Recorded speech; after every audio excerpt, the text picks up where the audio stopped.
Hello friends, this video on Matter and Magnetism Part 17 is brought to you by examfear.com. No more fear from exam.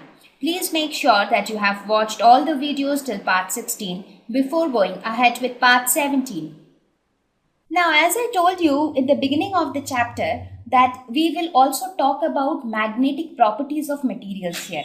That means we will categorize, as I mentioned to you in the beginning of this lesson, that by the end of this lesson, we will also talk about different types of materials, based on their magnetic properties. So now it is time that I introduce you to certain terms. There are certain terms which are used to describe the magnetic properties of materials.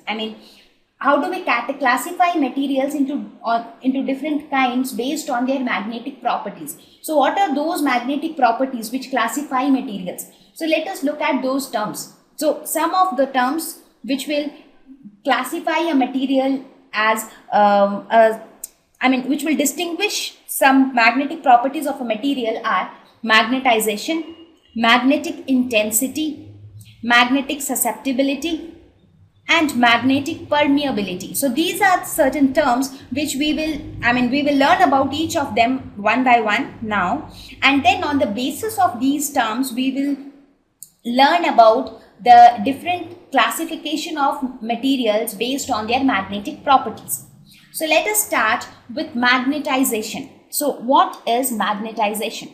In the previous lesson, when we talked about moving charges and magnetism, right, in our previous lesson, there I had mentioned that every electron which is orbiting around the nucleus, they will have a magnetic moment because of its orbital motion, right? So any charged particle which is moving which is moving in a circular path has a magnetic moment of its own, right? So similarly, every electron has a magnetic moment due to its orbital motion. Now, when you think of any object around yourself, that object is made up of millions and millions of electrons, right? And each of those electrons will have a magnetic moment of its own, right? So as a result, that object as a whole will have a net magnetic moment because of the individual magnetic moment of each electron, right? So when I talk about magnetization would mean the net magnetic moment per unit volume of the object. When I talk of magnetization, I talk of the object as a whole. That means here I am talking only about one electron. In this case, one electron revolving around the nucleus, due to its orbital motion, it has a magnetic moment mu L associated with it. But when I consider an object, that object has millions and millions of electrons. Let us suppose the electrons have magnetic moments mu1, mu2, mu3, mu4 and so on. So what would be the net magnetic moment? The net magnetic moment would be mu1 plus mu2 plus mu3 plus mu4 and so on, right?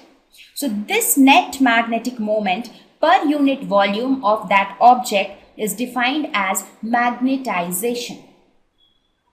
So magnetization is generally denoted by a capital M.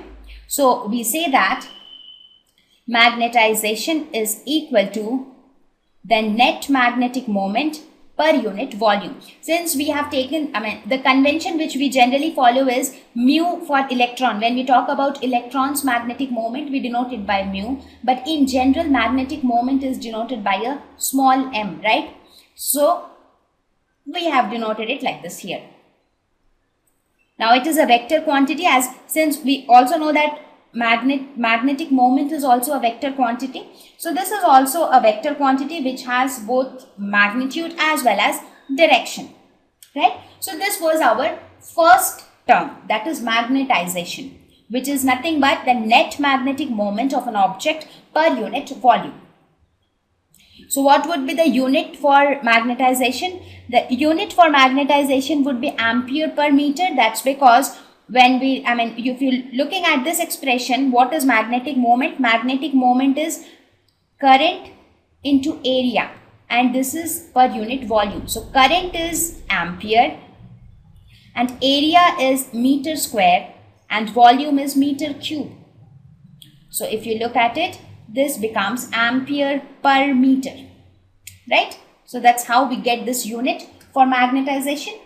So now let us also look at another term which is given to magnetization. Sometimes magnetization is also known as intensity of magnetization. See, all these terms are very similar: magnetization, magnetic intensity, intensity of magnetization. So please do not get confused. Magnetization and intensity of magnetization, they are the same thing, right?